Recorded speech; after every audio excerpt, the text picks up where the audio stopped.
ఈరోజు కరెంట్ అఫైర్స్లో మొదటి ప్రశ్న. మొదటి అంతర్జాతీయ రెయిన్బో టూరిజం కాన్ఫరెన్స్ ఏ దేశంలో జరిగింది? ఆన్సర్ నేపాల్. మొదటి అంతర్జాతీయ రెయిన్బో టూరిజం కాన్ఫరెన్స్ నేపాల్లో జరిగింది.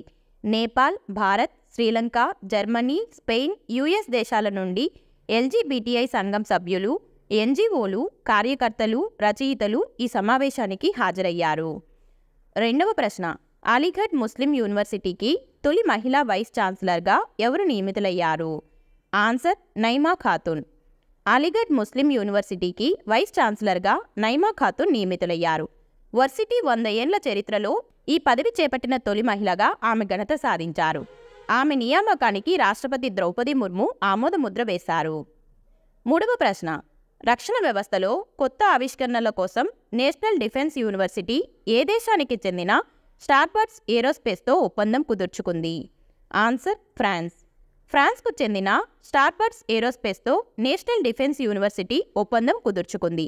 భారతదేశంలో భద్రతను మెరుగుపరచడానికి బలమైన రక్షణ పర్యావరణ వ్యవస్థను నిర్మించడం ఈ ఒప్పందం లక్ష్యం. నాలుగవ ప్రశ్న. ఓషన్ డీకేడ్ కాన్ఫరెన్స్ 2024 ఎక్కడ జరిగింది? Answer Spain. Ocean decade conference 2024 స్పెయిన్లోని బార్సిలోనాలో జరిగింది. 2021 నుంచి 2030 వరకు సముద్ర శాస్త్ర లక్ష్యాల గురించి ఈ సమావేశంలో చర్చించారు. యునెస్కోతో కలిసి స్పెయిన్ ఈ కార్యక్రమాన్ని నిర్వహించింది. ఐదవ ప్రశ్న. మౌంట్ ఎర్బస్ అగ్నిపర్వతం ఏ ఖండంలో ఉంది? Answer Antarctica. మౌంట్ ఎర్బస్ అగ్నిపర్వతం అంటార్కిటికాలోని రాస్ ద్వీపంలో ఉంది.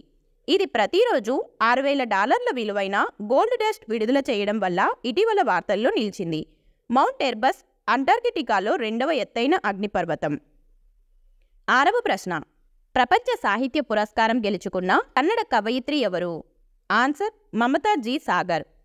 ప్రముఖ కన్నడ కవయిత్రి Mamata G Sagar World Organisation of Writers నుండి ప్రతిష్టాత్మకమైన ప్రపంచ సాహిత్య పురస్కారం గెలుచుకున్నారు.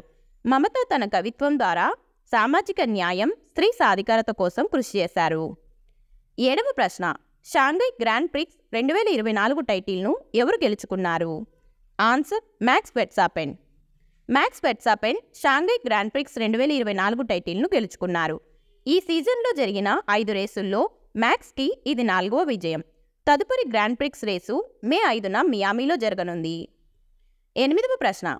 ఏసీసీ పారకానో ఏషియన్ ఛాంపియన్షిప్ 2024లో 2 స్వర్ణ పతకాలను గెలుచుకున్న భారతీయురాలు ఎవరు? ఆన్సర్ ప్రాచీ యాదవ్. జపాన్లోని టోక్యోలో జరిగిన ఏసీసీ పారకానో ఏషియన్ ఛాంపియన్షిప్ 2024లో మధ్యప్రదేశ్కు చెందిన ప్రాచీ యాదవ్ 2 బంగారు పతకాలను గెలుచుకుంది. ప్రాచీకి 2023లో అర్జున అవార్డు లభించింది. తొమ్మిదవ ప్రశ్న. ఐపీఎల్ చరిత్రలో 200 వికెట్లు తీసిన తొలి బౌలర్ ఎవరు? Answer Yuzvendra Chahal. Rajasthan Royals leg spinner Yuzvendra Chahal IPL చరిత్రలో 200 వికెట్లు తీసిన తొలి బౌలర్గా నిలిచారు. 2014 నుంచి 2021 వరకు రాయల్ ఛాలెంజర్స్ బెంగళూరు తరపున ఆడిన చాహల్ 2022లో రాజస్థాన్ రాయల్స్లో చేరాడు. ఇక ఆఖరి ప్రశ్న. దీనికి సమాధానం మీరే తప్పకుండా కామెంట్ చేయండి. ప్రపంచ మలేరియా దినోత్సవం ఎప్పుడు? Option A April 24, option B April 25, option C April 26, option D April 27. Video నచ్చితే లైక్ చేయండి. అలాగే ఇలాంటి మరిన్ని వీడియోస్ కోసం మన ఛానల్ని తప్పకుండా సబ్స్క్రైబ్ చేసుకోండి. Thank you.